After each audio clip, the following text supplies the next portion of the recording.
عليكم. قلتوا السرجين عند عبد الله ب 5 دراهم، اليوم 3 تخليطه ب 5 دراهم، تخليطه الحوت في مراكش ب 5 دراهم. هذا 5 دراهم، 5 دراهم في مراكش، 5 دراهم، 5 دراهم سير. ارى الاخر 5 دراهم، 5 دراهم، 5 دراهم، 5 دراهم، 5 دراهم، 5 دراهم، 5 دراهم، 5 دراهم. شي شحال من الصندوق؟ ما تنجيب الصندوق ولا جوج، كونتي لا محدود.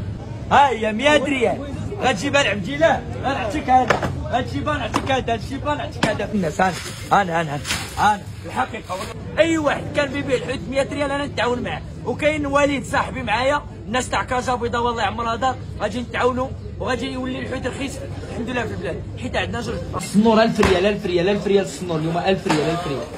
5 دراهم، 5 دراهم. سي محمد هذا قتيبات شحال؟ 35 درهم. 35 والله يراه 35 درهم. شحال تاع الحوت؟ شحال تاع الحوت؟ 5 دراهم، 5 دراهم، 5 دراهم، 5 دراهم، 5 دراهم، 5 دراهم، 5 دراهم. اي واحد في المغرب وبيتبيعوا ب 100 ريال بحالي اخويا وائل، كاين ولا ما كاين؟ كاين اخويا، واللي جا عند عبد الله من طرف عبد الله يجي مرحبا به، 100 ريال ورخاء والرجوله.